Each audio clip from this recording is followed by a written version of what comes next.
स्वर्गीय शांताबाई दानी यांनी स्थापन केलेल्या रमाबाई आंबेडकर माध्यमिक व उच्च माध्यमिक विद्यालयात आज हिंदी दिवस मोठ्या उत्साहात साजरा करण्यात आला. हिंदी दिवसाचे औचित्य साधून रमाबाई आंबेडकर विद्यालयाच्या वतीने ऑनलाईन वक्तृत्व स्पर्धेचे आयोजन करण्यात आले होते. या वक्तृत्व स्पर्धेत अनेक विद्यार्थ्यांनी सहभाग नोंदवला. वक्तृत्व स्पर्धेचे वेगवेगळे विषय जरी असले तरी विद्यार्थ्यांचं वक्तृत्व हे आपल्या राष्ट्रभाषेला समर्पित करण्यासाठी हिंदी दिवस हा औत्सुक्याचाच विषय ठरला. आपण 1 मे महाराष्ट्र दिन साजरा करतो, मात्र हिंदी दिवस या मराठमोळ्या वातावरणात साजरं करणं म्हणजे हे एक वेगळाच उपक्रम रमाबाई आंबेडकर विद्यालयाच्या प्राध्यापिका सुनीता काकड आणि त्यांच्या सर्व सहकाऱ्यांनी यशस्वीरित्या पार पाडला. हिंदी दिवसानिमित्त वक्तृत्व स्पर्धेत 2 गटांमध्ये विभाजन करण्यात आले होते. या स्पर्धेमध्ये अनुष्का वाघमारे ही लहान गटामध्ये विजयी झाली, तर ऋतुजा देशपांडे ही मोठ्या गटामध्ये विजयी झाली. बघूयात या दोघांचेही खास हिंदी दिवसानिमित्त रमाबाई आंबेडकर विद्यालयाच्या माध्यमातून केलेले हे वीडियो. आप सभी को हिंदी दिन की ढेर सारी शुभकामनाएं। आज की इस प्रतियोगिता में मेरा विषय है मेरी हिंदी मेरा अभिमान। हिंदी भाषा ने विश्व में हमें एक नई पहचान दिलाई है। हिंदी दिवस हर वर्ष 14 सितंबर को मनाते हैं। विश्व में सबसे प्राचीन, समृद्ध और सरल भाषा होने के साथ साथ हिंदी यह हमारी राष्ट्रभाषा है। यह भाषा है हमारे गर्व की, यह भाषा है हमारे सम्मान की, यह भाषा है हमारे अभिमान की। लेकिन आपको पता है हिंदी दिवस क्यों मनाते हैं? तो देश को आज़ादी मिलने के बाद देश के सामने अज्ञान, दरिद्रता, अंधश्रद्धा जैसे प्रश्नों के साथ साथ भाषा का भी प्रश्न निर्माण हुआ। जैसे एक परिवार में एक ही भाषा बोली जाती है, सब अलग अलग भाषा नहीं बोलते, उसी प्रकार देश की भी कोई एक ही भाषा हो और देश का कारोबार किसी एक ही भाषा में होना आवश्यक था। लेकिन राष्ट्रभाषा कौन सी हो, विचार विमर्श होने लगे। प्रत्येक राज्य का नेता अपने राज्य की भाषा को राष्ट्रभाषा बनाने के सपने देखने लगा। तभी वर्धा में गांधी जी द्वारा एक परिषद का आयोजन हुआ। उसमें उन्होंने राष्ट्रभाषा कौन सी हो इस विषय पर अपने विचार बताए। उनके मतानुसार हिंदी या राष्ट्रभाषा होना उचित था, क्योंकि भारत में 10 से 11 राज्यों में हिंदी भाषा बोली जाती है। 30 से 40% लोग हिंदी भाषा बोलते हैं। ये भाषा आसान, सरल, सुलभ है और राष्ट्रीय एकता की भावना विकसित करती है। और सबसे महत्वपूर्ण बात ये है कि हिंदी भाषा और देश की संस्कृति का गहरा संबंध है।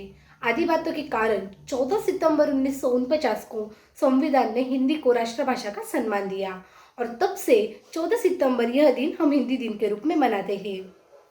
साहित्य के बारे में देखा जाए तो तुलसीदास जी रचित रामचरितमानस अवधी भाषा में लिखा है। अवधी भाषा ये हिंदी भाषा की उपबोली है और सूरदास जी द्वारा रचित सुर सारावली ब्रज भाषा में लिखी है। ब्रज भाषा भी हिंदी भाषा की ही उपबोली है। देश को आज़ादी दिलाने के लिए, लोगों के मन में देश प्रेम जगाने के लिए पत्र पत्रिकाएं हिंदी में लिखी जाती थी। अंग्रेजों को देश से भगाने वाली भी तो हिंदी ही थी। इतना ही नहीं, चंद्रकांता हिंदी उपन्यास संसार में इतना प्रसिद्ध हुआ कि उसे पढ़ने के लिए विदेशी लोगों ने भी हिंदी सीखी थी।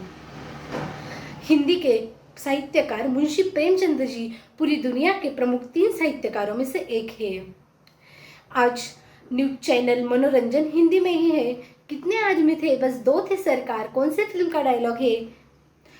35 सालों बाद भी लोगों के मन को भाता है, यही तो हिंदी का प्रभाव है। इसीलिए कहते हैं हिंदी की पहचान है हिंदी, माँ भारती का शाश्वत वरदान है हिंदी, जिसमें सभी भाषाओं का रस है घुला मिला। ऐसा महकता गुलिस्तान है हिंदी, ऐसा महकता गुलिस्तान है हिंदी। वर्ग और इधर उपस्थित हुए मेरे सहेलियों, 14 सितंबर यानी कि हिंदी दिवस, इस पर मैं आपको शुभकामना देते हुए आपके साथ 2 शब्द बोलना चाहती हूँ। जन जन को जो मिलाती है, जन जन को जो मिलाती है, वह भाषा हिंदी कहलाती है, वह भाषा हिंदी कहलाती है। भारत में हर वर्ष हिंदी दिवस 14 सितंबर को मनाया जाता है। 14 सितंबर को 1949 को हिंदी भाषा को राष्ट्रभाषा का दर्जा मिला था। यह भारत देश में सबसे अधिक बोली जाने वाली भाषा है। हिंदी भाषा हमारे भारत देश की पहचान है। हिंदी भाषा ये दिवस पालने का एक ही ऐसा महत्व है कि हम हिंदी भाषा का प्रयास करें, उसे बचाए, उसका महत्व हर लोगों में बढ़ाए। आज हम अंग्रेजी भाषा को ज़्यादा महत्व देते हैं। जिस इंसान को, जिस व्यक्ति को अंग्रेजी आती नहीं है, उसे हम गवार समझते हैं रे बाबा, गवार समझते हैं। हिंदी भाषा हमारा पहचान है, हमारा भारत देश की गौरव है वो हिंदी भाषा। इस दिन भारतवासी एक प्रयास करे कि हिंदी भाषा को आगे बढ़ाए, उसकी हम उन्नति करें। जाते जाते मैं सिर्फ इतना ही बोलूंगी कि हम जिस देश के रहवासी हैं, जिसकी राष्ट्रभाषा हिंदी है,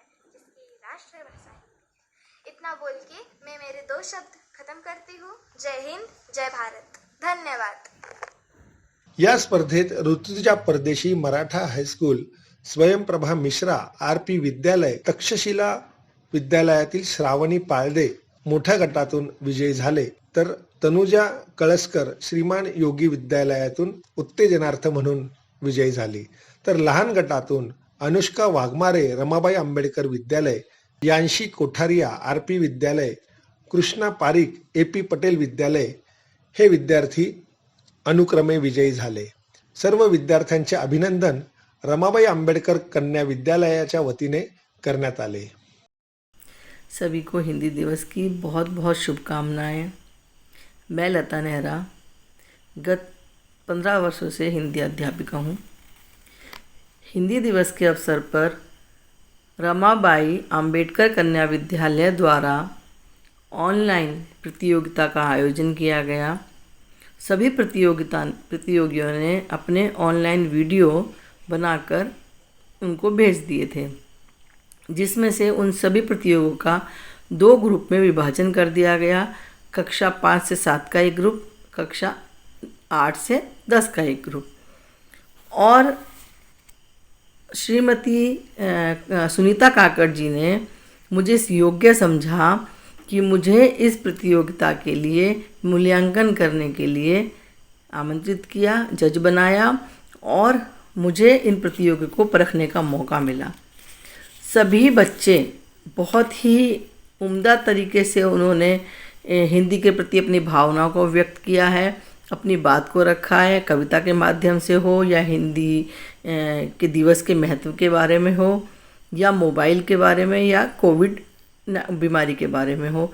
किसी बच्चे ने उस बीच में ऑनलाइन कक्षा को कैसे आयोजित किया गया इस बारे में भी बताया है। सभी प्रतियोगी बहुत उम्दा थे, बहुत ही अच्छा बोला। देखो, हार जीत लगी होती है, कोई हारता है कोई जीतता है, ये महत्व नहीं रखता है। आपने उस प्रतियोगिता में भाग लिया और हिंदी के प्रति अपने भावनाओं को व्यक्त किया, ये सबसे महत्वपूर्ण है। इसलिए जो जीते हैं उनको भी और जो आगे नहीं बढ़ पाए उनको भी, सभी प्रतियोगी को मेरी बहुत सारी शुभकामनाएं। धन्यवाद। हिंदी दिवसाचे आयोजन आणि स्पर्धा यशस्वी करण्यासाठी विद्यालयातील हिंदी शिक्षिका श्रीमती सुनीता काकड, सौ लता शिंदे यांनी अथक परिश्रम घेतले। तसेच विद्यालयाचे प्राचार्य संजय शिंदे यांचे मोलाचे मार्गदर्शन लाभले। या स्पर्धेत एकूण 34 विद्यार्थ्यांनी नाशिक शहरासह ग्रामीण भागातून देखील सहभाग नोंदवला होता।